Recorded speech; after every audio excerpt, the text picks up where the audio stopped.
malah melukai hati orang lain. Oleh karena itu ya Bapa, kiranya Engkau sudi mengampuni segala dosa dan pelanggaran yang telah kami perbuat. Kami sadar jika kami telah berdosa di hadapan-Mu. Kiranya Engkau mau mengasihi dan mengampuni kami menurut kasih setia-Mu. Hapuskanlah segala dosa dan pelanggaran kami ya Allah. Ubahkanlah hidup kami menjadi baru seturut kehendak-Mu, sehingga kami boleh berkenan di hadapan-Mu yang kudus. Terima kasih ya Allahku, hanya di dalam nama-Mu kami berdoa. Amin. Sebab Kau layak.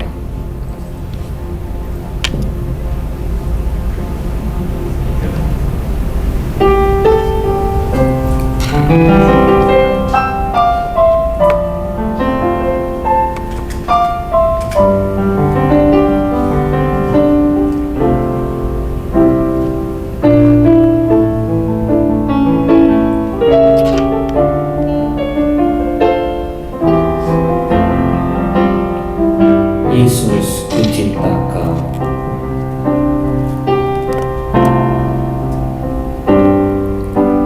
Yesus, ku cinta Kau, ku tinggikan, ku agungkan. Aku kan memuji-Mu, baik di dalam suka dan duka. Yesus, ku cinta Kau. Yesus, ku cinta Kau, ku tinggikan, ku agungkan. Aku kan memuji-Mu, baik di dalam suka dan duka. Sebab Kau layak terima pujian, sebab Kau layak terima pujian, sebab Kau layak ku agungkan. Yesus, Raja di atas segala raja. Sungguh dari hati yang paling terdalam, Yesus, ku cinta Kau, ku tinggikan, ku agungkan. Aku kan memuji-Mu, baik di dalam suka dan duka. Katakan, sebab Kau layak terima pujian, sebab Kau layak terima pujian, sebab Kau layak ku agungkan. Yesus, Raja di atas segala. Sekali lagi katakan, sebab Kau layak.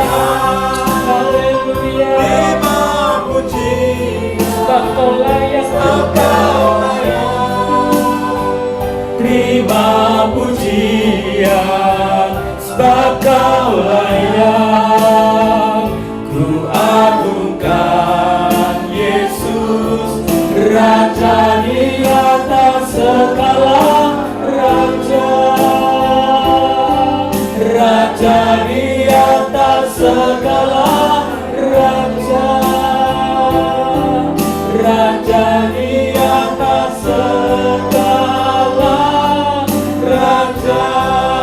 haleluya. Kita beri kemuliaan kepada Tuhan kita Yesus Kristus.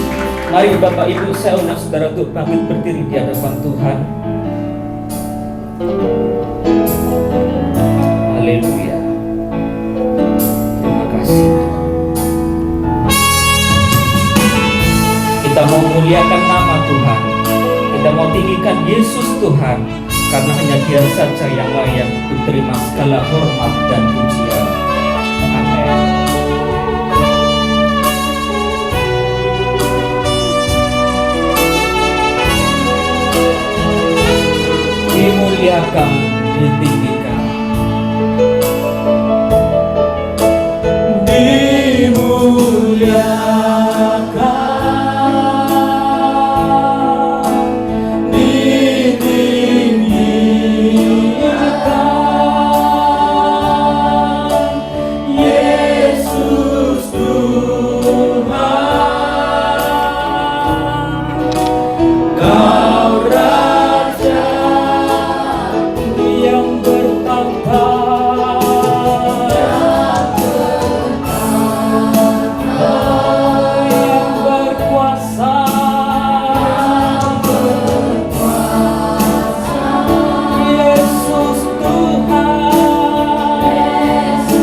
kita. Haleluya. Ya Bapa, kiranya Engkau boleh memberkati ibadah kami, sehingga ibadah kami boleh berjalan sesuai dengan kehendak-Mu. Memberkati para pelayan-Mu yang melayani hari ini, baik itu worship leader, singer, pemain musik, multimedia, usher, dan yang lainnya. Biar kiranya pelayanan yang kami tunaikan boleh berkenan di hadapan-Mu. Terlebih lagi hamba-Mu yang akan menyampaikan kebenaran firman-Mu, Engkau mau pakai beliau supaya kebenaran yang disampaikan boleh memberkati dalam setiap kehidupan kami. Memberkati juga jemaat yang hadir pada saat pagi hari ini. Biar kiranya jemaat juga diberkati melalui pujian yang hendak kami nyanyikan dan mendapat berkat dari kebenaran firman-Mu. Melindungi juga mungkin jemaat yang masih dalam perjalanan. Biar kiranya Engkau melindungi sehingga boleh sampai di tempat ini dengan tidak sesuatu kekurangan apapun. Terima kasih Bapa, hanya di dalam nama-Mu kami memulai ibadah ini. Semua yang percaya sama-sama katakan amin. Puji Tuhan. Mari Bapak Ibu, sebelum kita memulai pujian berikutnya, saya ingin Bapak Ibu untuk saling memperkenalkan diri dan katakan shalom. Tuhan Yesus memberkatimu. Haleluya. Kita angkat dengan satu pujian, Ku diberi kuasa. Haleluya.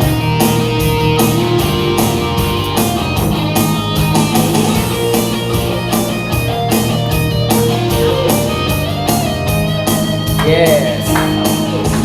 Ku diberi kuasa dari Raja Mulia, Amin. menaklukkan musuh di bawah kakiku. Ku pakai kuasa. Pakai kuasa dari Raja Mulia. Bila Allah ada bersamaku, siapa jadi lawanku? Sungguh besar. Sungguh besar Kau Tuhanku, Engkau periksa hidupku. Ku berdiri dengan iman, iman dalam Yesus Tuhan. Kau yang memberi kemenangan, ku bersorak merayakan. Terpujilah Engkau Raja segala raja. Amin. Haleluya. Ku diberi kuasa.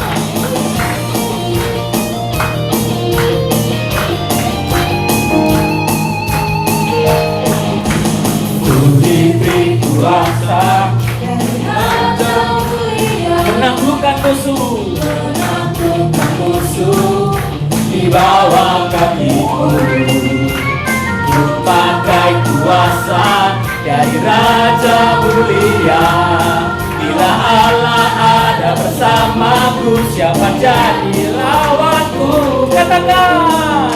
Sungguh besar Kau Tuhanku, Engkau periksa hidupku. Ku berdiri dengan iman, iman dalam Yesus Tuhan. Kau yang memberi kemenangan, ku bersorak merayakan. Terpujilah Engkau Raja segala raja. Oke, playing gitar. Please, Mr. Jimmy. On the stage. Woo! Haleluya. Kemenangan ada di dalam tangan kita. Ada amin Bapak Ibu? Haleluya. Yes. Katakan, sungguh besar. Sungguh besar Kau Tuhanku, Engkau periksa hidupku. Ku berdiri dengan iman, iman dalam Yesus Tuhan. Kau yang memberi kemenangan, ku bersorak merayakan. Terpujilah Engkau Raja segala raja. Terpujilah Engkau Raja segala raja. Terpujilah Engkau Raja segala raja. Biar kita beri kemuliaan pada Tuhan kita. Haleluya. Silakan duduk Bapak Ibu. Amin. Haleluya. Kalau Tuhan ada bersama dengan kita, kemenangan ada di tangan kita. Kita lebih dari pemenang. Amin. Kita sambung dengan satu pujian, lebih dari pemenang. Haleluya.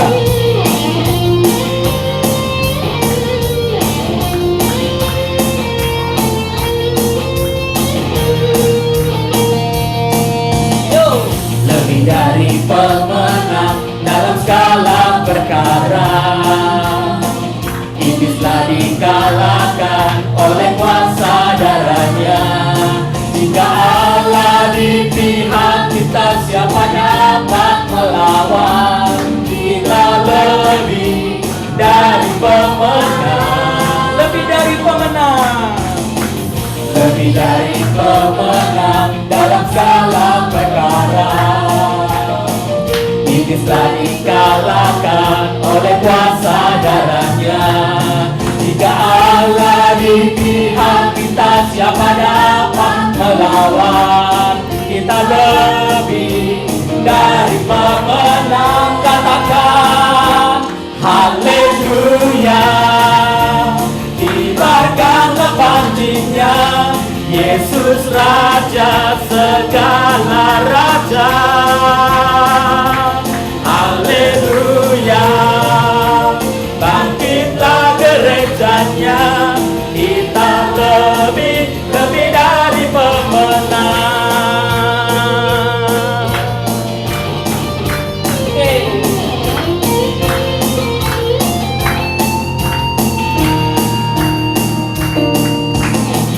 Lebih dari pemenang dalam segala perkara. Iblislah dikalahkan oleh kuasa darah. Bila Allah di pihak kita, di pihak kita, siapa dapat melawan? Kita lebih dari pemenang. Dengan iman kita katakan haleluya, kibarkanlah panjinya, Yesus Raja segala raja. Haleluya, haleluya, bangkitlah gerejanya, kita lebih dari pemenang. One more, play gitar, Mr. Jimmy, yo.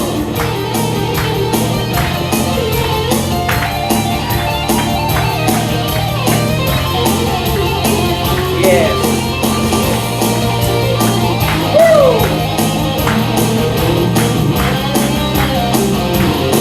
Sekali lagi dengan iman kita. Haleluya, kibarkanlah panjinya, Yesus Raja segala raja. Haleluya, bangkitlah gerejanya, kita lebih dari bos. Sekali lagi katakan haleluya, haleluya, kibarkanlah panjinya, Yesus Raja segala raja. Haleluya, bangkitlah gerejanya, kita lebih dari pemenang. Kita lebih dari pemenang.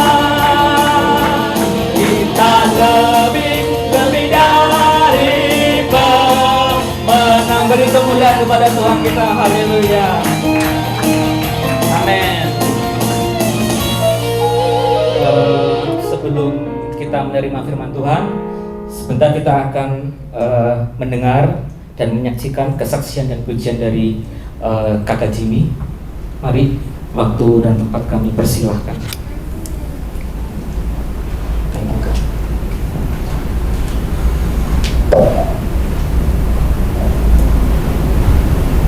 Ya, selalu Bapak Ibu. Ya, perlu perkenalan dulu biar kok orang aneh kok ada di sini. Iya, jadi nama saya itu Jimmy Charles dan saya satu daerah sama Pak Esreso dari NTT. Dan saya tinggal di daerah Menganti. Kebetulan saya di Surabaya sudah ya 24 tahun, saya berjalan 24 tahun. Tapi saya sudah Surabaya. Dan minggu besok, minggu tanggal 21, saya mencoba untuk bangun pelayanan sendiri, yaitu pelayanan jalanan. Jadi orang-orang yang saya jangkau itu rata-rata orang susah, preman, pengamen seperti itu. Makanya saya juga seperti pengamen. Jadi ya kemurahan Tuhan bisa pakai orang seperti saya. Dan sedikit bersaksi, Tuhan memanggil saya melalui gitar ini. Sama seperti Pak Esra pernah bicara bahwa ini benda yang mati. Kalau dia dibunyikan, dia bersuara. Nah, saya teringat Daud itu memainkan kecapi, dan roh jahat itu juga pergi dari Saul. Padahal itu benda mati. Tongkat di tangan Musa itu benda mati, dipakai untuk membelah air laut. Nah, ini ketika saya sadar bahwa Tuhan panggil saya di kitab ini, saya harus bertanggung jawab. Kira-kira 10 tahun yang lalu, saya mencoba untuk mainkan semua aliran musik melalui gitar ini. Dan hari ini, saya pastikan kalau Tuhan suruh saya bisa menguasai jazz, blues, country, rock, etnik, Cina, Arab, India, seperti itu. Dan saya merasa saya harus bertanggung jawabkan itu. Kenapa menjadi kesukaan saya? Lebih baik saya persembahkan itu untuk Tuhan. Saya pikir harus bertanggung jawabkan, jangan sampai saya seperti yang memiliki talenta satu, Tuhan datang dia kubur, Tuhan bilang ikat kaki tangannya dia dan lempar dia ke tempat paling gelap. Saya takut dengan ini. Dari gitar inilah saya memperkenalkan Yesus kepada orang. Nah, sini Bapak Ibu, mungkin saya memainkan musik rock, mungkin ya sabar-sabar dengan telinga. Mungkin saya di sisi lain saya bisa main musik jazz, musik blues. Dan hari ini saya mempersembahkan sebuah lagu instrumental dengan musik country. Musik country ini musik dari Eropa, musik orang-orang Koboi. Dan saya suka sekali dengan salah satu aliran musik ini. Dan satu lagu yang saya mainkan ini adalah What a Friend We Have in Jesus. Nah, ini pengarangnya tadi saya baru ngomong dengan Pak Esra Solo, Joseph Scriven ya, Joseph Scriven. Saya lupa tahun berapa, tapi kira-kira tahun 18-an dia menciptakan lagu ini. Dan saya baca sejarah orang ini depresi, dia mau menikah dan 2 kali pasangannya meninggal. Jadi dia punya pasangan, mau menikah, pasangannya meninggal. Dia punya lagi pasangan lagi, kira-kira mungkin seperti itu. Nanti Bapak Ibu lihat di Google. Tetapi dia merasa bahwa sahabat terdekatnya dia hanya Yesus. Makanya saudara, saya pikir lagu ini maknanya sangat dalam. Sahabat kita adalah sahabat kita, tapi dia tidak tahu di dalam hati kita itu seperti apa. Ada kita punya sahabat banyak, saya juga punya sahabat banyak sekali. Sahabat itu menolong kita pas kita sangat susah pun itu sahabat. Tapi dia tidak tahu dalam hati kita. Sehingga saya merasa hanya Yesus. Orang itu maksudnya si Joseph merasa bahwa hanya Yesus sahabatnya yang sejati. Dan lagu ini akhirnya masuk dalam Kirim Jemaat, saya lupa nomornya. Dan diadopsi oleh pengarang lagu-lagu Indonesia menjadi Ibu Pertiwi. Padahal lagu itu What a Friend We Have in Jesus. Dan hari ini saya mainkan dalam bentuk musik country.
Terima kasih buat Kak Jimmy atas kesaksian dan pujiannya.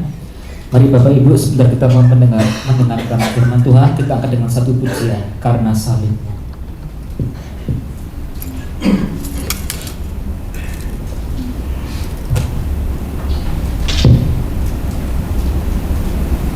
Karena salibmu ya Kak. Oke, ya.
Untuk bangkit berdiri, kita menyambut kebenaran firman Tuhan.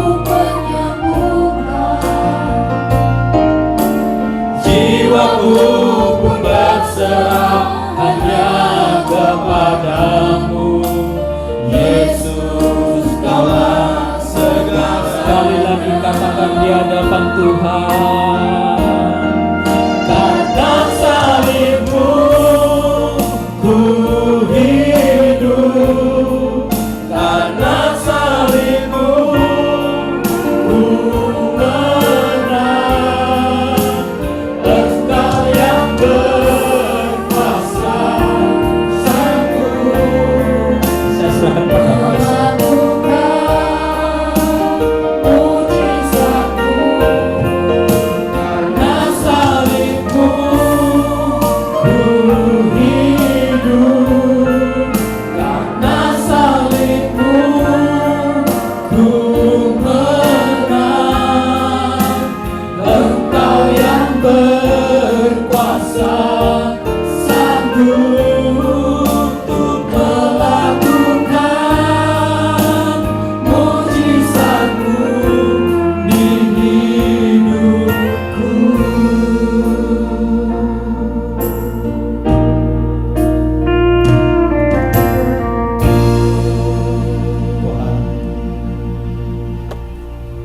sadar bahwa salib Tuhanlah yang memberikan hidup kepada kami. Kami sebagai orang berdosa mati secara rohani, tapi salib Tuhan memberikan hidup rohani kepada kami, terlebih hidup kekal kepada kami. Sekarang kami mau belajar firman Tuhan. Marilah Tuhan buka akal budi pikiran kami, mengerti firman Tuhan, menyambut, menerima, mempercayainya, dan melakukannya dalam hidup maupun pelayanan kami. Tuhan tolong kami semua supaya kami mendengar firman bukan karena kebiasaan, tapi karena kerinduan, dan kami bersuka cita atas setiap kebenaran firman yang kami dapat. Tolong hamba-Mu dalam menyampaikan supaya kebenaran firman-Mu yang ditegakkan. Dalam nama Yesus kami berdoa. Amin. Silakan duduk kembali.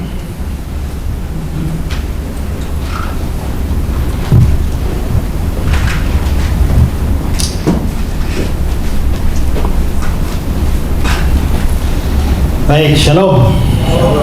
Hari ini saya akan bicara soal iman yang menyelamatkan. Nah, saudara, sebenarnya kalau kita meneliti seluruh ayat Alkitab yang bicara soal iman, maka sebenarnya iman itu bisa dibagi menjadi 3 bagian atau 3 jenis iman. Ya. Jenis yang pertama seringkali disebut sebagai historical faith. Nah, historical faith di sini dikaitkan dengan historis dalam Alkitab.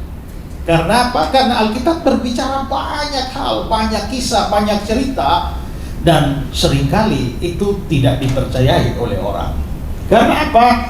Karena ada banyak hal yang melampaui hukum-hukum alamiah. Misalnya mujizat, atau kalau kita bicara saja, misalnya apa buktinya Adam dan Hawa pernah hidup di dunia ini? Ya, siapa yang menceritakan soal Adam dan Hawa dalam kitab Kejadian? Siapa yang nulis kitab Kejadian? Musa. Apakah peristiwa di Taman Eden itu Musa hadir? Tidak, Musa tidak ada. Terus dari mana Musa tahu? Nah, ini menjadi soal. Sehingga seringkali ada banyak orang meragukan cerita-cerita di dalam Alkitab. Apalagi cerita misalnya Tuhan menciptakan langit dan bumi, nggak ada saksi mata. Tapi di dalam kebudayaan Babilonia kuno itu ada suatu dokumen kuno yang pernah ditemukan namanya Enuma Elis. Dan Enuma Elis itu mempunyai cerita yang mirip dengan kisah penciptaan. Gara-gara itu lalu akhirnya sejumlah teolog liberal mengatakan sepertinya cerita kitab Kejadian itu diadopsi dari kebudayaan kafir. Atau cerita tentang banjir Nuh. Ada banjir besar yang menghantam seluruh dunia dan banyak yang mati. Ditemukan di dalam epik Gilgamesh dari Mesopotamia kuno, ada cerita yang mirip. Bahkan saya pernah membaca dan meneliti hampir semua kebudayaan itu ada cerita tentang air besar yang menutupi seluruh dunia. Ceritanya beda-beda, lakonnya, tokohnya beda-beda, tapi kira-kira ada banjir besar yang memusnahkan seluruh dunia dan ada orang yang selamat. Nah, maka muncul pemikiran, mungkinkah sebenarnya penulis kitab Kejadian telah mengambil cerita-cerita dari luar dan masuk ke dalam Alkitab? Nah, maka di sini banyak orang mulai mempertanyakan soal benar tidak cerita tentang Alkitab itu. Dan itulah sebabnya ada banyak orang menjadi liberal dan menjadi tidak percaya kepada apa yang dikatakan Alkitab. Nah, tapi saudara-saudara, kalau kita percaya apa yang dikatakan Alkitab, cerita Alkitab begini kita percaya. Ya, tadi Pak Jimmy singgung, tongkat Musa dipukul situ laut terbelah. Apakah memang pernah ada penelitian bahwa memang air laut pernah terbelah? Tsunami, Pak. Ya? Tsunami bisa. Apakah itu memang suatu murni mujizat ataukah suatu mujizat yang dipadukan dengan suatu fenomena alam tertentu? Nah, di situ kita bisa lihat kita butuh iman untuk percaya hal itu. Ya, kita butuh iman. Nah, iman seperti itu yang namanya historical faith. Tapi ada jenis iman kedua. Jenis iman kedua namanya practical faith. Iman dalam hidup hari-hari. Saya sakit, tapi saya percaya Tuhan akan menyembuhkan. Saya kesulitan, tapi saya percaya Tuhan tolong. Saya nggak punya duit, tapi saya percaya Tuhan pasti kasih berkat. Saya usaha saya bangkrut, tapi saya percaya bahwa saya janji sama Tuhan. Saya berdoa sungguh-sungguh, saya usaha sungguh-sungguh. Saya percaya bahwa Tuhan kasih jalan keluar. Nah, itu namanya practical faith, iman dalam hidup hari-hari. Jikalau kamu punya iman sebesar biji sesawi, kamu bilang gunung ini pindah. Kemarin saya waktu ngajar ada orang tanya, Pak, apakah memang kalau kita punya iman begitu bisa pindah gunung? Ya nanti kalau ada orang di Jawa sini yang mempunyai iman sebesar biji sesawi, begitu ada gunung meletus, karena iman dia pindahkan ke Papua. Ternyata orang Papua punya iman sebesar biji kelapa, maka dia pindahkan ke Sulawesi sana. Orang Sulawesi juga punya iman, dia pindahkan lagi ke Sumatera sana. Tidak, itu tidak bermaksud harfiah, tapi maksudnya adalah kesulitan yang besar seperti gunung pun kalau kamu punya iman bisa diatasi. Nah, itu namanya iman praktis. Ya. Tapi ada jenis iman yang ketiga yang namanya saving faith. Ini iman yang bikin kamu selamat. Iman yang bikin kamu lolos dari neraka, lolos dari hukuman Allah. Iman yang membuat kamu mendapatkan hidup kekal. Iman yang bikin kamu masuk surga. Itu saving faith. Nah, ini harus dibedakan. Karena ada orang yang percaya historical faith, dia pikir dia pasti mati masuk surga. Atau dia hanya sekedar practical faith, dia pikir dia sudah pasti masuk surga. Tidak. Yang menentukan kamu selamat atau tidak bukan historical, bukan practical, tapi saving faith. Nah, kalau saving faith semacam ini, maka Alkitab bicara bahwa kita itu diselamatkan hanya karena iman dan bukan karena perbuatan. Lihat Yohanes 3:16. Karena begitu besar kasih Allah akan dunia ini sehingga dia mengaruniakan anaknya yang tunggal, supaya setiap orang yang percaya kepadanya tidak binasa, melainkan beroleh hidup yang kekal. Di sini syarat untuk beroleh hidup yang kekal itu hanya satu, yaitu yang percaya. Tidak nambah embel-embel yang lain, cukup yang percaya. Lalu Roma 3. Jika demikian, apakah dasarnya untuk bermegah? Tidak ada. Berdasarkan apa? Berdasarkan perbuatan? Tidak, melainkan berdasarkan iman. Karena kami yakin bahwa manusia dibenarkan karena iman, bukan karena dia melakukan hukum Taurat. Melakukan hukum Taurat itu kan berbuat baik. Maka dengan kata lain, ayat ini mau berkata, kamu dibenarkan di hadapan Tuhan bukan karena kamu taat firman, bukan karena kamu tidak membunuh, tidak mencuri, tidak merampok dan lain sebagainya. Bukan itu, tapi iman. Lalu Galatia pasal 2. Kamu tahu, tidak seorang pun dibenarkan oleh karena melakukan hukum Taurat, tapi hanya karena iman dalam Kristus Yesus. Sebab itu kami pun telah percaya kepada Kristus Yesus supaya kami dibenarkan oleh karena iman dalam Kristus dan bukan karena melakukan hukum Taurat. Sebab tidak seorang pun dibenarkan oleh karena melakukan hukum Taurat. Tidak ada orang jadi benar di hadapan Tuhan hanya gara-gara dia taat firman. Ya, inilah yang gereja Protestan bikin semboyan sola gratia, yang diterima sola fide. Ya, nah hanya karena iman, tidak ada perbuatan di sana, hanya iman, maka inilah sola fide. Hanya iman. Nah, lalu Paulus bilang juga di Efesus 2:8-9, sebab karena kasih karunia kamu diselamatkan oleh iman. Kasih karunia itu apa? Kasih karunia itu adalah tindakan memberi kepada orang yang tidak layak diberi. Ya, kalau saudara kerja sama saya, tiap bulan saya kasih 5 juta, itu namanya gaji, itu namanya upah. Tapi kalau saudara nggak kerja sama saya, tiap bulan saya kasih 5 juta, itu kasih karunia. Tapi kalau saudara sudah tidak kerja sama saya, keliling Surabaya, fitnah saya sini sana, tapi saya masih kasih 5 juta juga tiap bulan. Nah, ini namanya kasih karunia yang amazing, ya, yang besar sekali. Nah, kita itu orang berdosa yang tidak menyenangkan Tuhan sama sekali. Kita itu memurkai Tuhan, tapi ternyata Tuhan masih kasih keselamatan. Maka dia bilang, karena kasih karunia kamu diselamatkan. Tapi kamu diselamatkan Boleh. Harusnya melalui iman. Bagaimana dengan perbuatan? Itu bukan hasil usaha. Jadi kalau ada orang bilang, marilah kita hidup kudus supaya kita selamat, itu kan usaha dia. Marilah kita dibaptis supaya kita selamat. Marilah kita dibaptis harus selam supaya selamat. Selam pun gak cukup kalau tidak di Sungai Yordan baru selamat. Itu semua perbuatan kita. Marilah rajin pelayanan, marilah kasih persembahan supaya selamat. Tidak, itu berarti perbuatan. Padahal ayat ini bilang itu bukan hasil usahamu, Bang Rian. Itu bukan hasil pekerjaanmu. Jangan ada orang memegahkan diri. Kenapa? Karena kalau itu perbuatan ada kesempatan memegahkan diri. Saya sama Pak Dokter hidup sama-sama, ya. Tapi ujung-ujungnya Pak Dokter masuk surga, saya masuk neraka. Kenapa? Karena Pak Dokter itu lebih tahan nafsu daripada saya.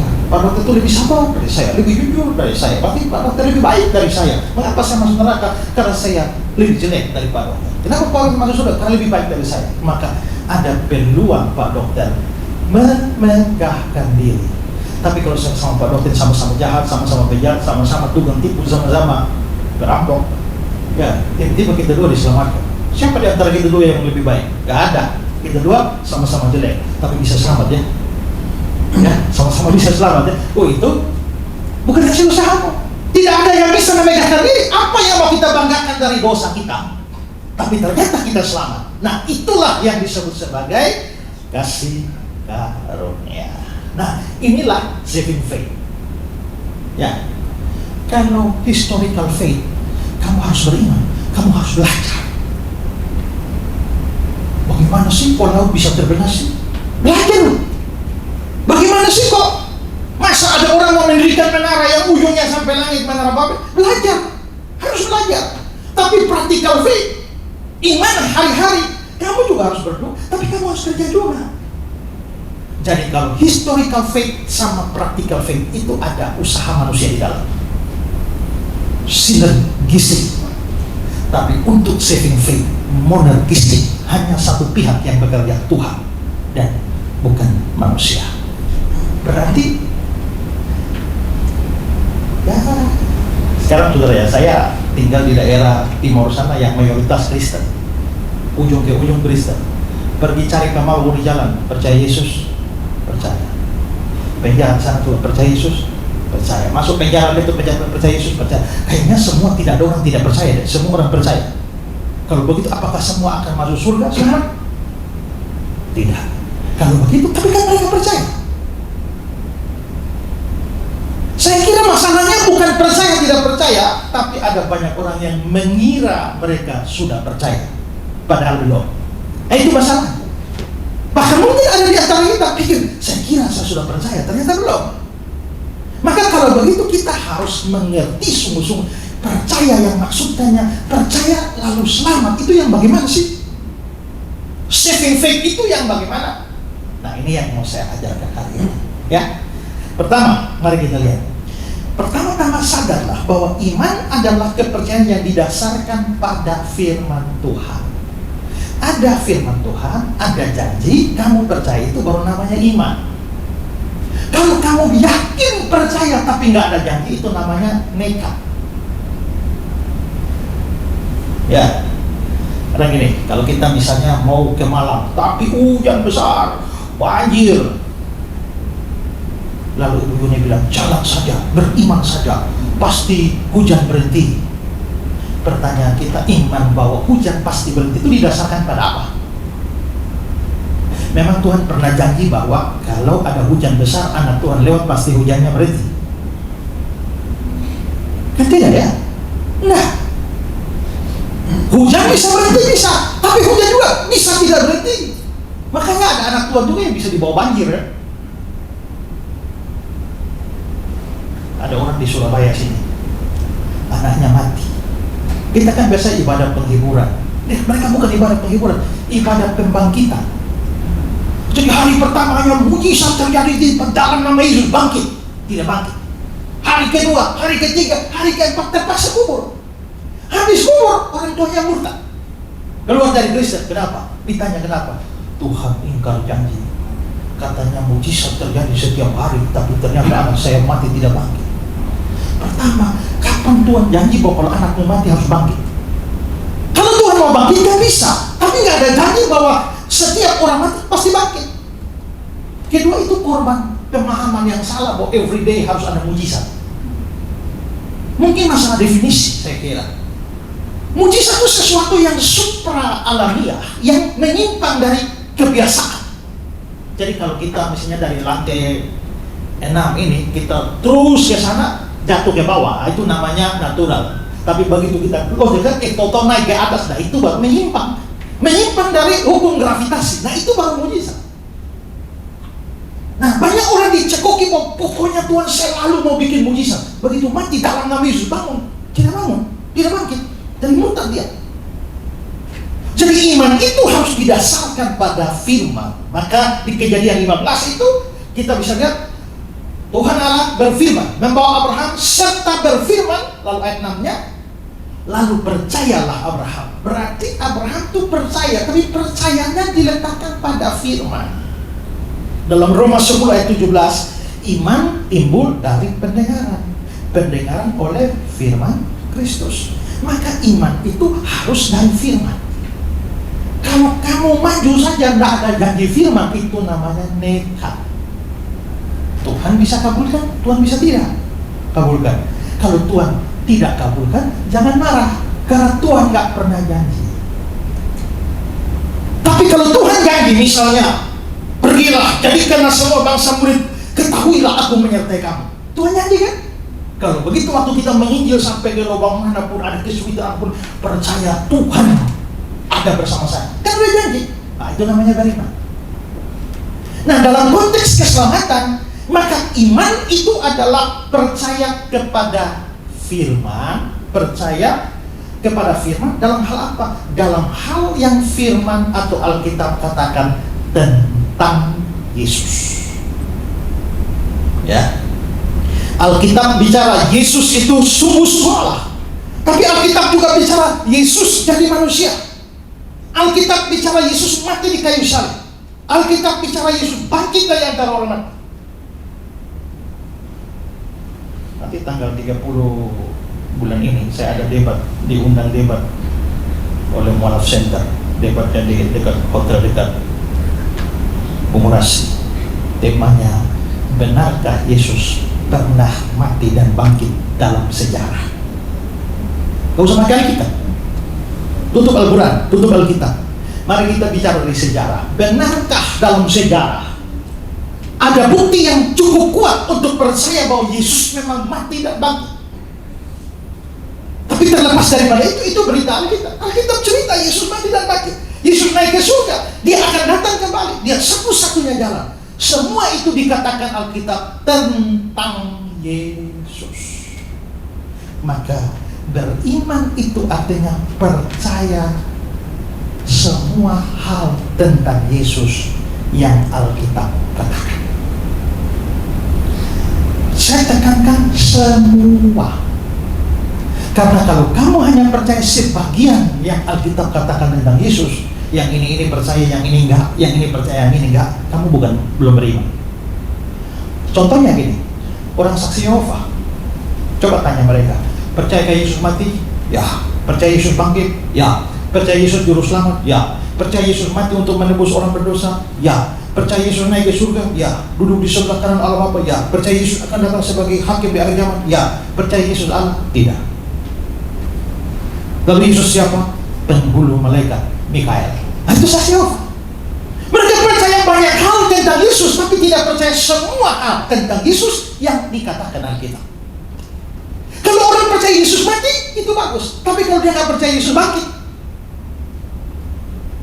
dia percuma juga.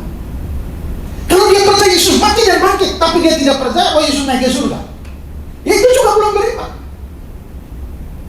Percaya Yesus mati bangkit naik ke surga, tapi nggak akan datang lagi second coming, itu juga tidak beriman. Jadi beriman kepada Kristus itu adalah melihat semua yang dikatakan Alkitab tentang Yesus dan percayai itu, termasuk hal-hal yang ajaib. Misalnya, Pak, saya percaya semua, tapi rasanya susah sekali percaya. Bagaimana sih laki dan perempuan tidak kawin tapi bisa hamil perempuannya lalu melahirkan Yesus? Ya, mestinya juga kehamilan itu tak selamanya ada hubungan seks ya. Tapi mungkin pada zaman itu memang harus terjadi hubungan. Tapi kitab suci katakan demikian. Itu tentu kita bisa memberi penjelasan biologis, penjelasan ilmiahnya, penjelasan bahwa itu mujizat dan lain sebagainya. Tapi intinya kitab suci ngomong begitu. Kalau kita cerita begitu, kamu percaya atau tidak? Kalau kamu tidak percaya, kamu tidak pernah beriman. Jadi beriman itu adalah percaya tentang semua yang dikatakan Alkitab tentang Yesus. Ini juga penting. Saya pernah tanya, saya pernah injil orang Islam, kalau kamu tidak percaya Yesus, kamu tidak akan selamat. Ya bilang, saya percaya kok. Saya percaya Yesus. Percaya apa? Saya percaya Yesus Nabi. Benarkah Yesus Nabi? Benar. Kan Yesus juga bilang seorang Nabi tidak pernah dihargai di kampung halaman. Ya Yesus juga Nabi. Tapi pertanyaan saya, kalau begitu, oke, berarti waktu kamu percaya Yesus Nabi, toh, saya juga percaya. Tapi sekarang saya tanya, percayakah kamu bahwa dia lebih dari sekedar Nabi, yaitu dia Tuhan? Tak percaya. Percayakah kamu bahwa dia adalah satu-satunya jalan keselamatan? Tidak percaya. Percayakah kamu bahwa dia mati dan bangkit dan menebus orang berdosa? Tidak percaya. Kalau itu kamu bukan orang beriman, kamu tidak masuk neraka. Ya. Jadi iman itu adalah percaya tentang segala sesuatu tentang Yesus yang dikatakan Alkitab. Oke, paham ya? Oke, sekarang yang kedua. Yang pertama ini semua rasa lolos nggak? Atau ada yang rasa belum lolos? Ya. Yang kedua, iman yang menyelamatkan itu mempunyai Yesus Kristus sebagai objeknya. Maksudnya gini, saya bedakan dua. Pertama tadi percaya tentang. Yang kedua ini percaya kepada. Ada beda antara percaya tentang dan percaya kepada. Alkitab bicara banyak hal tentang Yesus dan kita harus percaya. Contoh, Yohanes 1 ayat 1-3. Pada mulanya firman, firman bersama-sama dengan Allah. Firman itu adalah Allah. Dia pada mulanya bersama-sama dengan Allah. Segala sesuatu dijadikan oleh dia. Tanpa dia tidak ada sesuatu apapun yang jadi dari segala yang telah dijadikan. Ayat ini berbicara tentang Yesus bahwa dia itu mempunyai hakikat ilahi dan dia menciptakan dunia ini. Percayakah kamu tentang itu? Ayat 14. Firman itu telah menjadi manusia dan diam di antara kita, dan kita telah melihat kemuliaannya, kemuliaan yang diberikan kepadanya sebagai anak tunggal Allah, penuh kasih karunia dan kebenaran. Ayat ini menyatakan Yesus yang Allah itu lalu jadi manusia. Percayakah kamu tentang itu? Markus 10, karena anak manusia datang bukan untuk dilayani, melainkan untuk melayani dan memberikan nyawanya menjadi tebusan bagi banyak orang. Alkitab bicara Yesus datang itu memang untuk mati, untuk menebus. Percayakah kamu tentang itu? Kalau kamu percaya itu, sabar dulu, belum lengkap. Apakah kamu percaya semua tentang Yesus, tapi kamu percaya kepada Yesus atau tidak? Karena Alkitab juga bicara soal Yesus pribadi sebagai objek. Yohanes 3:16 dia bilang begini, supaya yang percaya kepadanya. Yohanes 11:25, barang siapa percaya kepadaku. Ayat 26, setiap orang yang hidup dan yang percaya kepadaku. Yohanes 14 ayat 1, percayalah kepada Allah, percayalah juga kepadaku. Maka di sini harus ada percaya kepada. Kalau yang pertama tadi percaya tentang. Kalau kamu hanya percaya tentang tapi tidak percaya kepada, kamu tidak diselamatkan. Kalau ada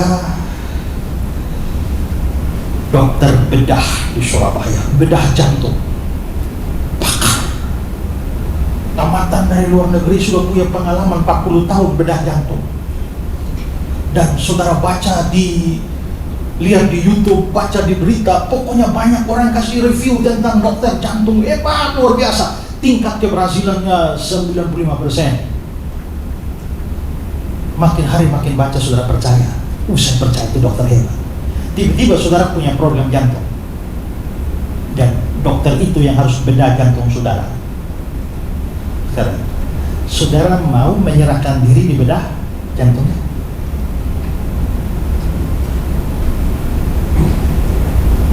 Kalau saudara gak berani, itu artinya saudara percaya tentang dokter itu, tapi saudara gak percaya pada dokter itu. Informasinya oke, saya percaya, tapi kalau saya menyerahkan diri, atau saya kasih ilustrasi yang jauh lebih cerita lama. Satu hari di air terjun Niagara, Charles Browning, dia pasang tali dari sini ujung, hanya seutas tali. Lalu karena dia seorang akrobatik, lalu dia berjalan di atas seutas tali itu melintasi air terjun Niagara, dan ternyata lolos sampai sebelah. Banyak orang di bawah tahan napas dia, dan dia jalan lagi di atas tali dan selamat. Setelah itu dia teriak, siapa yang percaya saya bisa jalan dari sini sampai sana dengan selamat, tidak jatuh? Semua katakan percaya. Dia jalan lagi, percaya.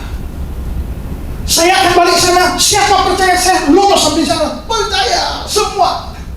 Lalu dia tanya lagi, seandainya saya bawa orang lain bersama saya di pundak saya, apakah saudara percaya saya bisa sampai di sana? Mereka bilang percaya.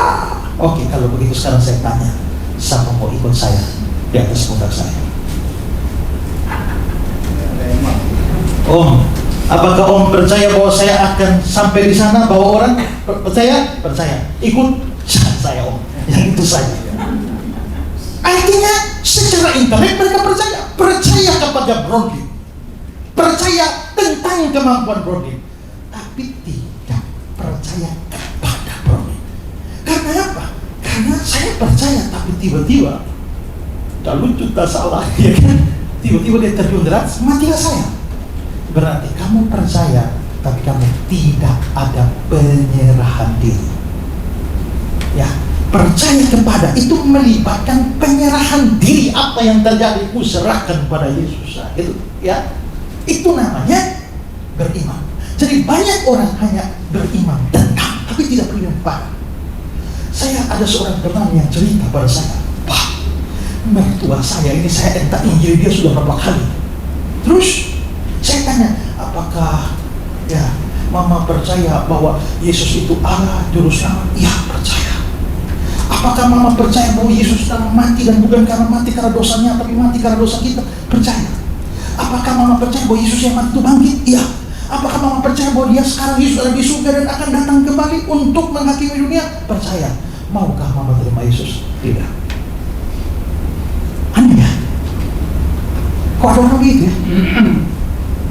Ada satu lagi cerita dari Sumba. Ada seorang cucu yang menginjili omanya.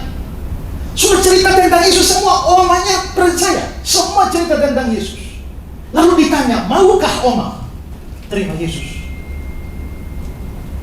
Lalu dia tanya, jadi kalau oma terima Yesus, oma mati masuk mana? Surga. Kalau orang tidak terima Yesus, mati masuk mana? Neraka. Opamu itu sudah terima Yesus belum? Belum. Berarti opa sekarang di neraka? Iya. Oh, jadi sekarang opa di neraka, lalu lu datang omong sama oma supaya oma masuk surga. Jadi lu mau pisahkan opa dan oma? Dasar anak warak kau, ya. Dimaki hancur itu orang. Tapi tanya, apakah dia percaya Yesus begini? Percaya. Mau terima Yesus? Tidak. Maka percaya tentang tidak menjamin kamu percaya kepada.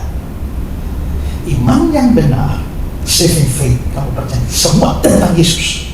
Tapi yang kedua, kamu harus percaya kepada Yesus. Ya. Ketiga, penekanan dari saving faith ini adalah kepercayaan pada Kristus sebagai juru selamat dan penebus. Mengapa ini perlu ditekankan? Karena yang tadi saya bilang, karena ada banyak orang mengira mereka sudah selamat karena mereka historical faith. Mereka kira mereka sudah akan selamat karena mereka practical faith. Tapi historical faith dan practical faith tak menyelamatkan. Ini penting. Karena hari ini ada banyak orang di gereja hanya dengar Yesus penyembuh, menyembuhkan sakitmu disembuhkan, masalahmu diatasi, krisis ekonomi akan diselesaikan. Oh, haleluya, amin. Mereka percaya Yesus memberi berkat, berlaku mujizat, penolong dalam kesukaran.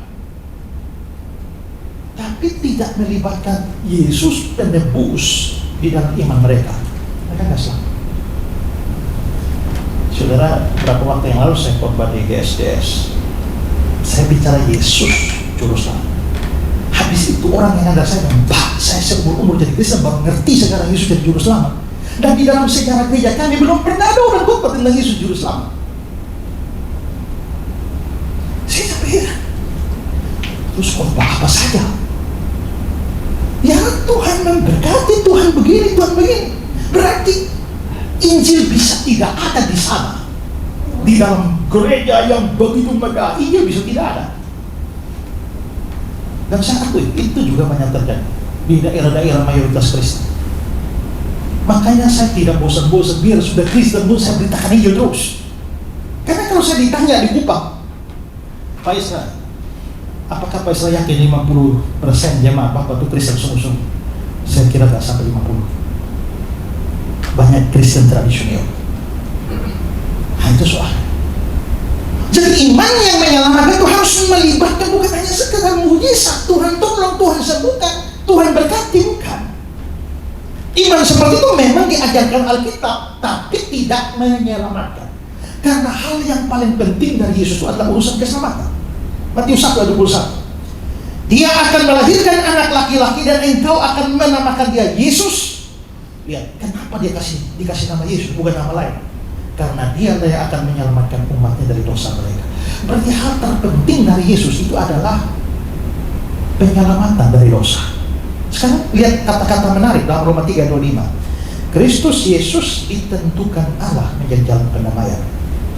Karena bukan hanya iman, tapi iman dalam darahnya. Kristus Yesus ditentukan Allah menjadi jalan pendamaian. Kenapa? Karena di luar Yesus orang tidak berdamai dengan Allah. Orang itu musuh Allah. Semua yang tidak percaya Yesus itu musuh Allah. Kamu seteru Allah. Tapi di dalam Yesus kamu diperdamaikan. Kalau kamu diperdamaikan, kamu pasti selamat. Tapi bagaimana pendamaian itu terjadi? Harus beriman. Tapi imannya bagaimana? Iman dalam darah. Kalau iman dalam darah itu yang bagaimana sih? Kalau kamu percaya Yesus akan menyembuhkan saya dari sakit, itu iman. Tapi tidak dalam darah, tidak melibatkan darah. Saya percaya saya kesulitan ekonomi, banyak utang, Tuhan akan berkati saya lunas utangnya. Ada unsur darah di dalam sana? Tidak ada. Kamu tidak diperdamaikan dengan Allah. Terus iman dalam darah ini pasti melibatkan darah Kristus yang dicurahkan di atas kayu salib, yang menghapus dosa.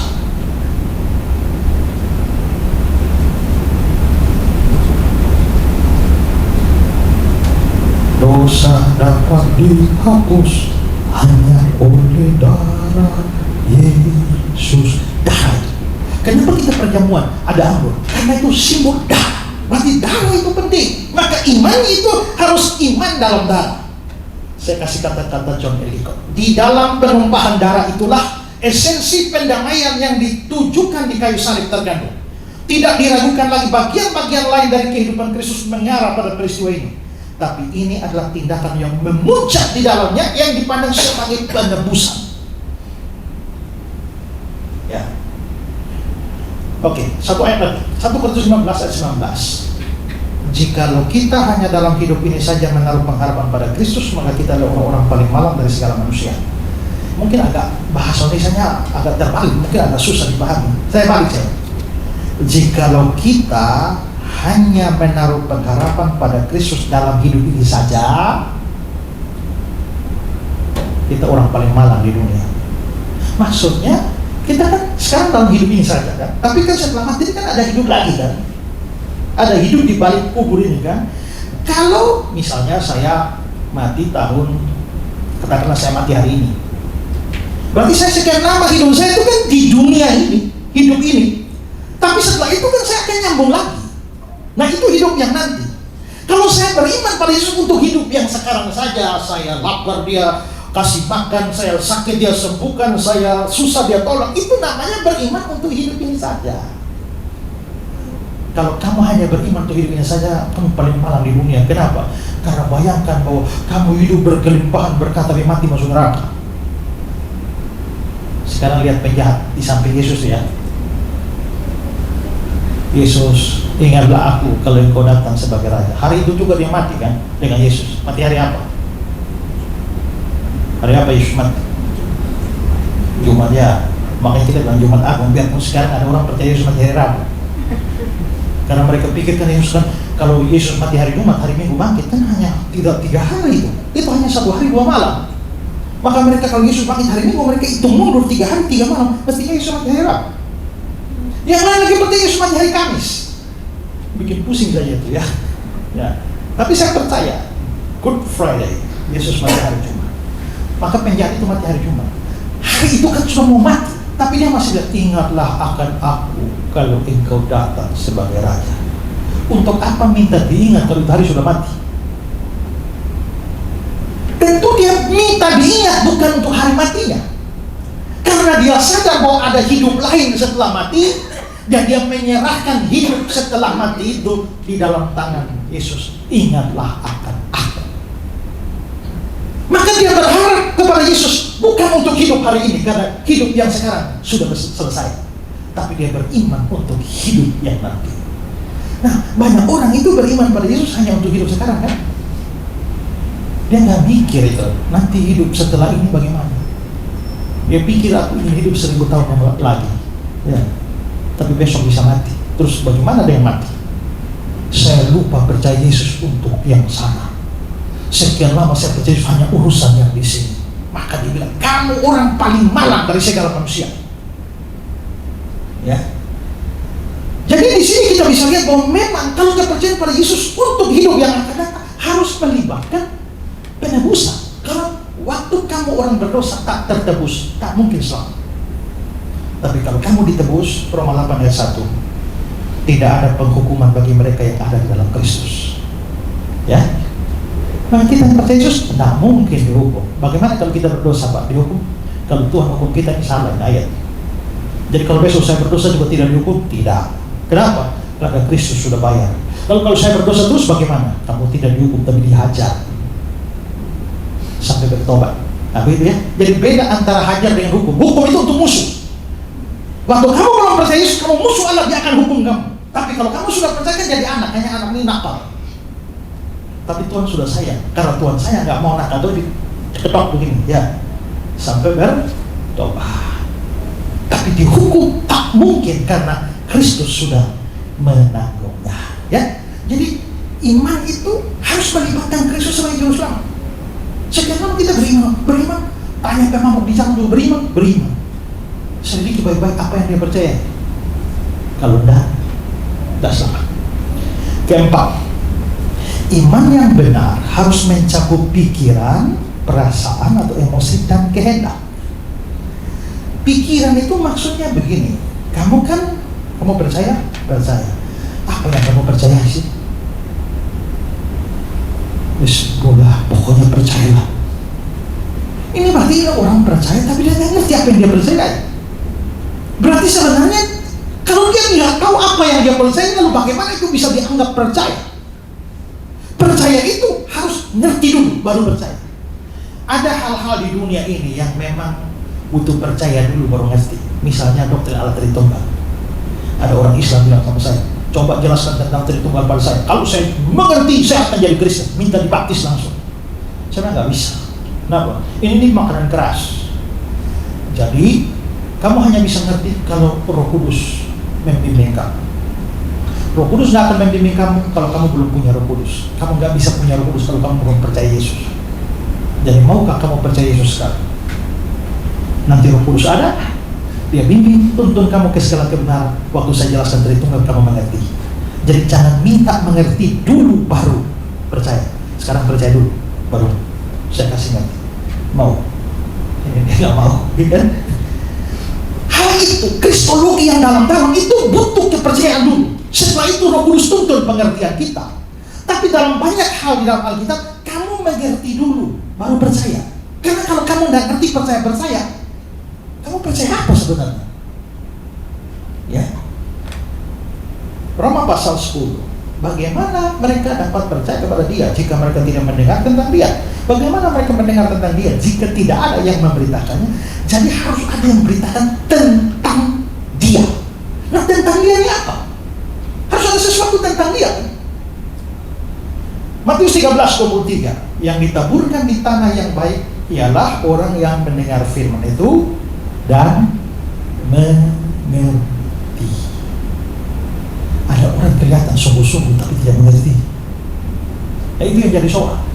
Waktu masuk praise and worship, kelihatan sungguh-sungguh. Ngerti nggak? Enggak. Itu namanya emosinya yang jalan, otaknya tidak jalan. Iman yang benar itu harus melibatkan pengertian. Dan dia harus mengerti Injil. Injil itu apa? Saya orang berdosa. Saya layak dihukum oleh Tuhan Allah. Saya tidak bisa menyelamatkan diri saya dengan cara apapun, buat baik, berhenti berdosa, rajin ibadah, dan segala macam. Itu tidak bisa menyelamatkan saya. Rock of Ages, clap for me, padamu batu zaman. Ayat keduanya terjemahan King James bagus. Rajinku yang sebenar tidak hapuskan celah, ratapku dan tangisan tidak beri keampunan. Darah Yesus saja beri hati baru dan bersih. Ini lagu bagus kan? Saya ingat lagu-lagu begini banyak ditinggalkan ya. Ya, tolong SCC juga akomodir lagu-lagu begini ya. Ya, kita kontemporer, tapi lagu-lagu ini cukup hebat, mengandung pesan Injil dalam. Jadi saya dengan usaha saya macam apapun tidak bisa menyelamatkan saya. Lalu Tuhan Allah berikan Yesus Kristus. Siapa Dia sebenarnya? Lalu mengapa Dia harus jadi manusia? Lalu datang lagi pakai acara mati-mati segala. Kalau Allah mau selamatkan saja lah, pakai acara mati-mati segala lah. Itu saya mengerti dulu. Nah, setelah mengerti semua, mengapa Yesus mati sih? Kalau Dia mati, nggak mati bagaimana? Dia mati dan bangkit, lalu naik ke surga. Nah, sekarang, maukah kamu percaya dan menerima Dia? Sudah ngerti, baru percaya. Itu iman sungguh. Tapi kalau tanya orang, kamu percaya Yesus? Percaya? Ya. Tanya ini tentang dosa, nggak ngerti apa-apa. Dia belum percaya. Dia hanya mengira dia sudah percaya. Jadi pikiran ini penting. Pikiran itu artinya persetujuan intelek logika kita kepada Injil. Nah, setelah intelek ikut, jangan hanya otak, tapi perasaan itu juga terlibat. Perasaan misalnya, ada perasaan sedih karena dosa kita. Ada perasaan karena kita menyakiti hati Tuhan. Ada perasaan merasakan kasih Allah yang besar.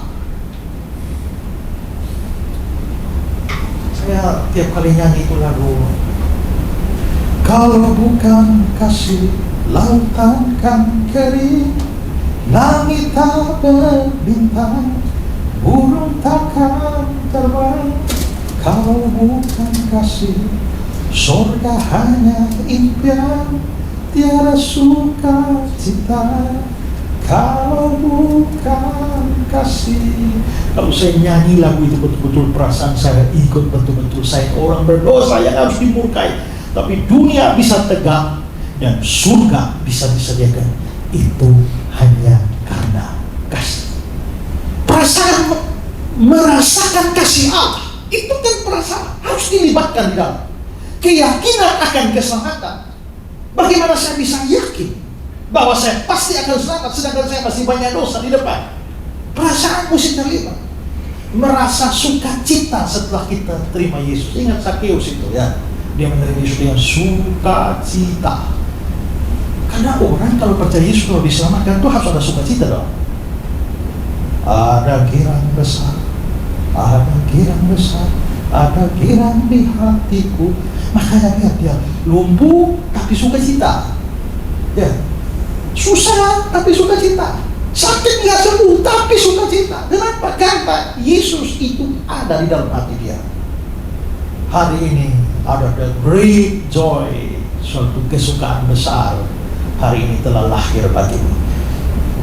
Setelah pikiran ikut, perasaan ikut, kemauan atau kehendak itu juga harus ikut. Mengerti, merasakan kasih Allah, sedih karena dosa, tapi nggak tahu ambil keputusan percaya juga, ya nggak bisa. Ya, di Matius 19 itu ada orang anak muda yang kaya itu ya, dia sudah lakukan semua ya, pergilah jual ke orang miskin, dia lakukan semua hukum Taurat, tapi Tuhan suruh begini, dia nggak bisa. Akhirnya dia berdua, pergilah dia dengan sedih sebab banyak hartanya. Dia ngerti, dia merasakan, tapi kehendak nggak jalan. Sekarang lihat tuh anak yang hilang itu dalam cerita Lukas 15, coba lihat. Dia kan ambil harta bapaknya, sudah tinggal, sudah habis-habisan sampai jaga babi, makan makanan babi. Saya pikir-pikir, makan babi haram ya, sekarang jaga babi lagi, haram lagi dia ya. Tapi sekarang lihat, lalu dia menyadari keadaannya. Katanya, betapa banyak orang upahan bapakku berlimpah-limpah makannya, aku di sini mati kelaparan. Ini pikirannya mulai jalan ya. Kenapa saya di sini hampir mati kelaparan, padahal di rumah bapak itu limpah? Pikirannya jalan. Aku akan bangkit dan pergi kepada bapakku dan berkata, Bapak, aku telah berdosa terhadap surga dan terhadap Bapak. Aku tidak layak disebut anak Bapak. Jadikanlah aku sebagai salah seorang upahan Bapak. Aku tidak layak. Nah, ini perasaan jalan. Lalu kalau dia hanya stop di situ, ya nggak selamat-selamat dong. Ayat 20, maka bangkitlah ia dan pergi kepada bapaknya. Ini tindakan kehendak. Maka mengerti Injil, aspek perasaan terlibat, merasakan berdosa, kasih Allah, dan setelah itu ambil keputusan terima Yesus. Itu beriman.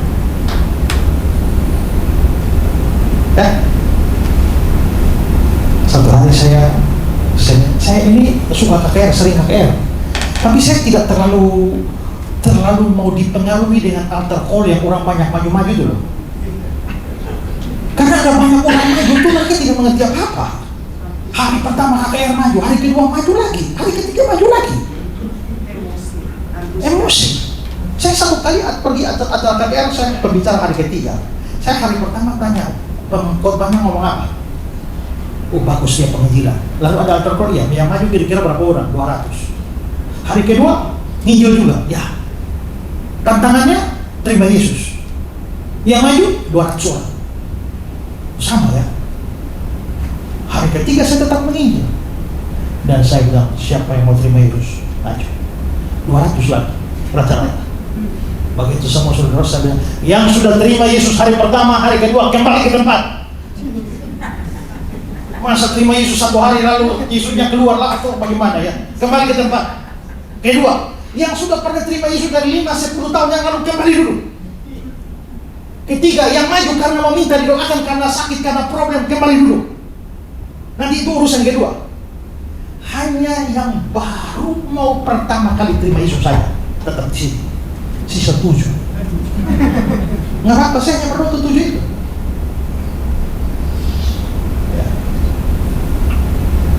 Kalau kamu jadi orang Kristen, gak pernah ada momen buka hati terima Yesus sebagai juru selamatmu, kamu belum Kristen. Ya. Oke, kelima, iman yang benar tidak akan mempunyai cadangan kepercayaan lain atau agama lain.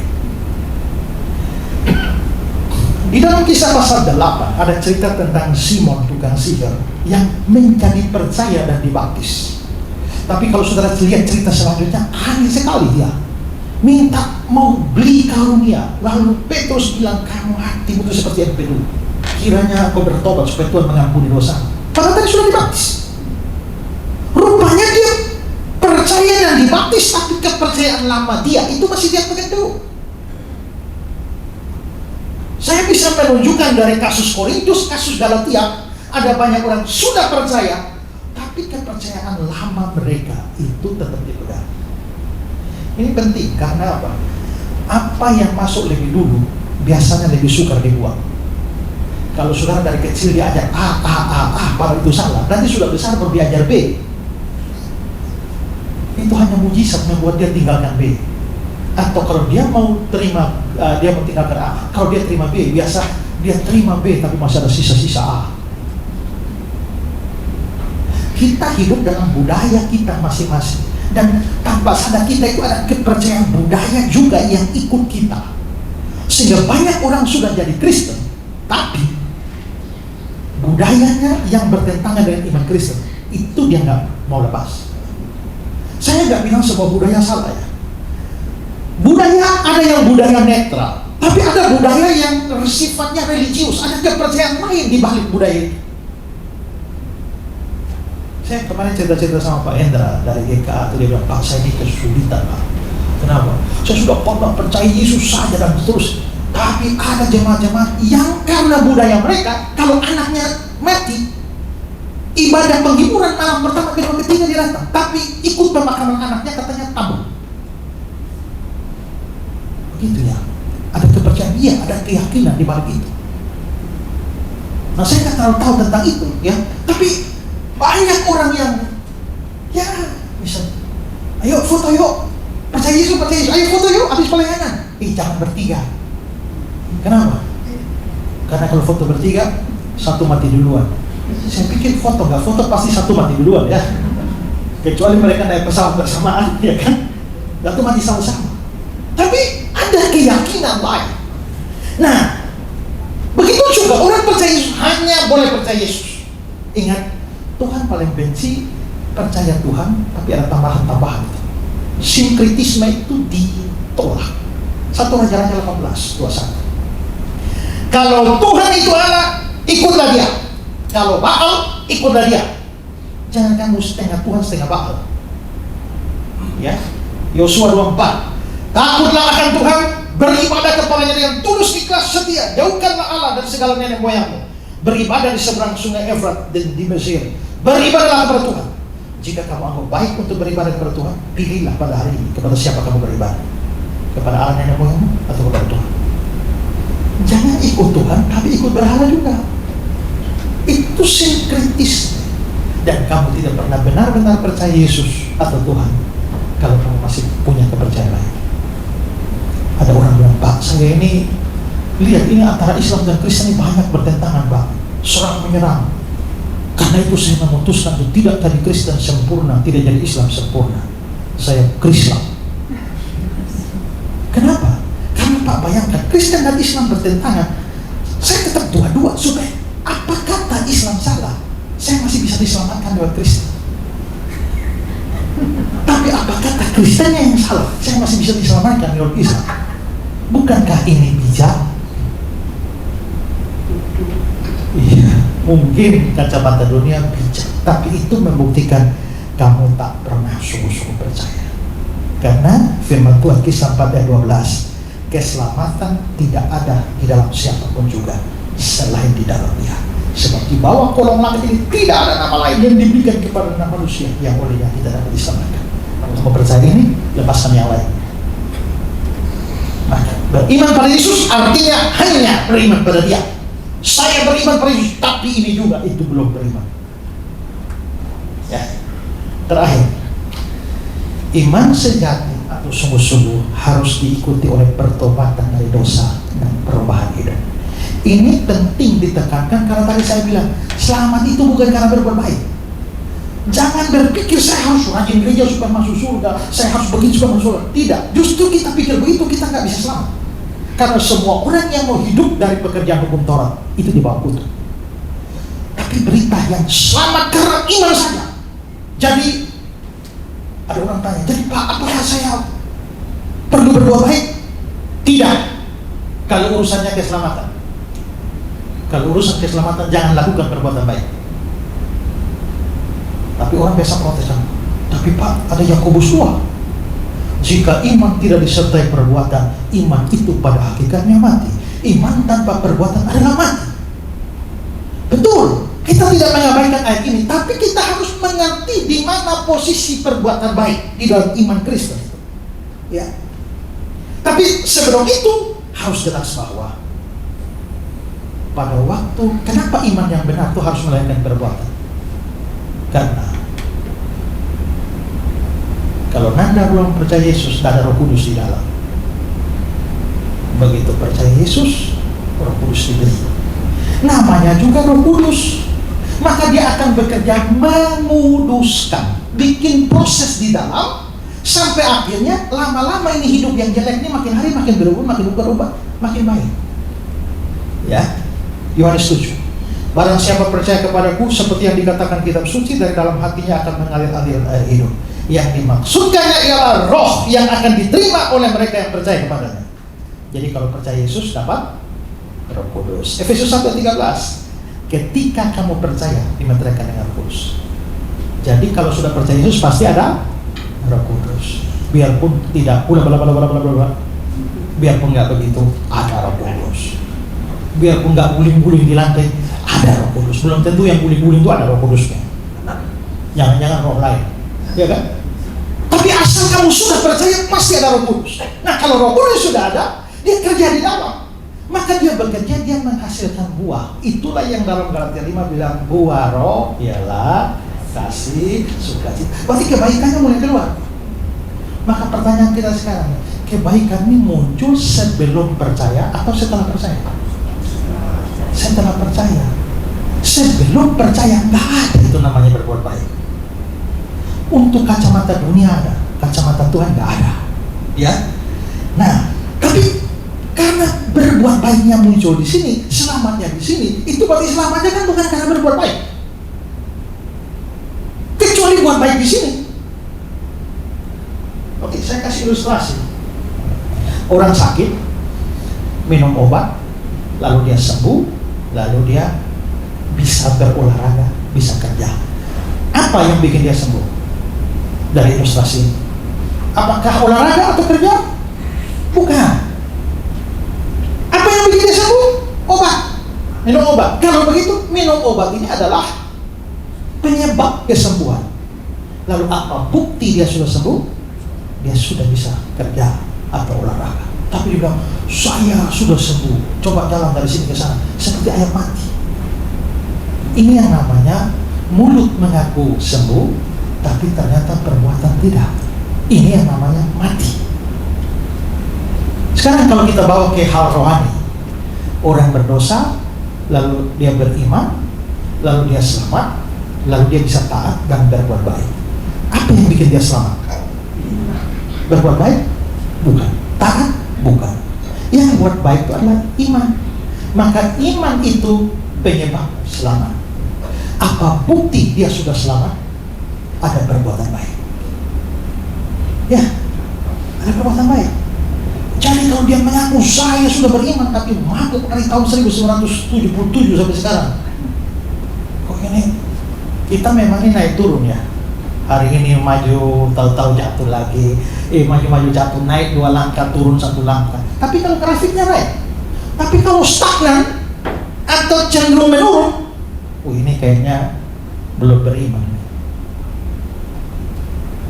Ya, atau saya jelaskan dengan cara lain dari garis waktu.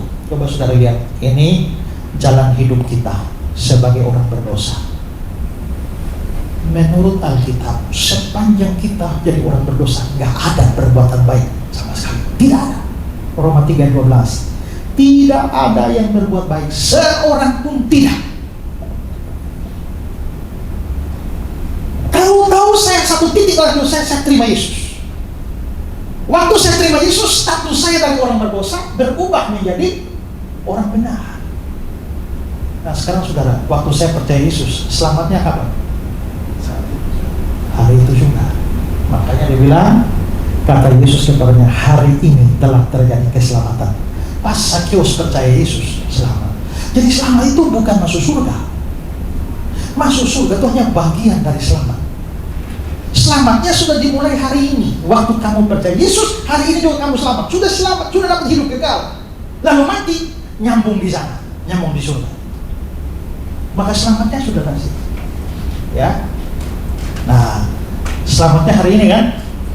Waktu saya selamat hari ini, Roh Kudus diberikan kepada saya. Karena Roh Kudus diberikan kepada saya, lalu muncul perbuatan baik. Jadi kalau dari garis ini, perbuatan baik itu bukan sebelum percaya, tapi setelah percaya. Kalau begitu imanmu benar, harus ada buah perbuatan. Mari kita ambil, ini tadi ayat yang saya berikan di bawah itu kan Sakeus. Selamatnya apa? Hari ini, ya. Tapi setelah dia percaya Yesus, lihat Lukas 16 ayat 8. Lalu Sakeus berdiri dan berkata kepada Tuhan, Tuhan, setengah dari milikku akan kuberikan pada orang miskin, dan sekiranya ada sesuatu yang kuperas dari seorang, ku kembalikan 4 kali lipat. Ini pemungut cukai yang kerjanya ambil duit orang, nipu orang, tapi sejak percaya Yesus, setengah ku berikan kepada orang miskin. Tapi dia nggak lupa hutang. Kalau saya pernah beras, ku kembalikan 4 kali lipat sak bunga-bunganya. Yang penting ya, Sakeus itu setelah percaya Yesus nggak lupa hutang, bayar. Ada orang banyak utangnya setelah percaya Yesus, dia pegang ayat, aku melupakan apa yang di belakang. Saya baca satu kalimat, ingat, utang itu bukan mantan yang harus dilupakan. Utang harus selalu diingat. Darah Yesus bayar utang dosa, tapi utang uang bayar sendiri. Nah, artinya ada perubahan hidup. Perubahan ajaib terjadi padaku sejak Yesus ku terima. Kalau kamu sudah terima Yesus, hidupmu pasti tambah baik. Tapi kalau kamu lihat, kok saya ini kok kayaknya saya lebih jelek ya dari dulu ya, nah, cek baik-baik imannya. Kalau imannya benar, pasti lebih baik. Semoga kita semua mengerti tentang iman dan kita dapat diselamatkan. Tuhan memberkati kita. Amin. Mari kita berdoa.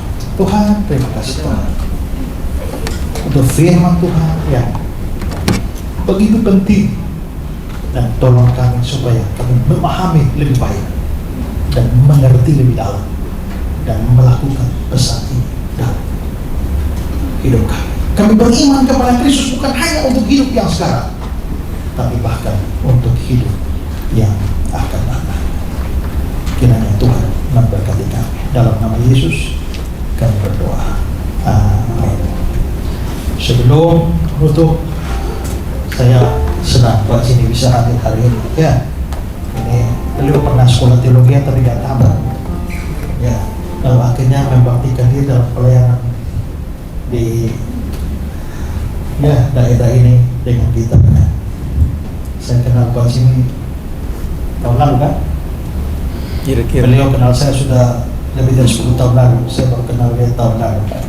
Ya, kemarin saya ngundang ke Kupang menyanyi, total hari ini 2 ada di sini. Ya.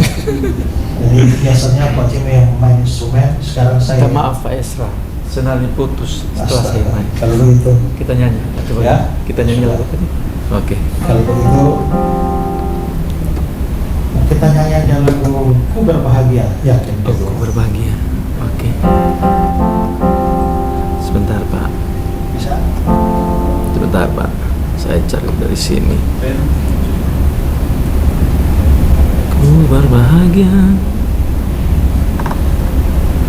Lagu ini ciptaan Fanny Crosby.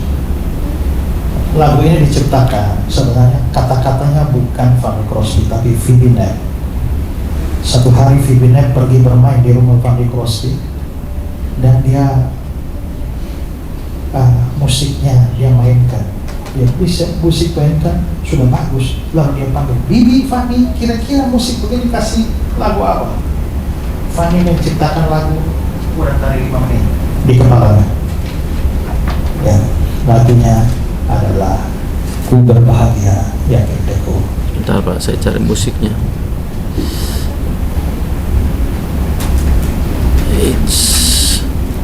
Coba.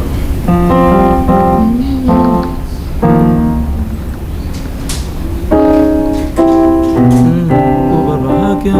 Ku berbahagia Yakin Teguh. Yakin tahu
Aku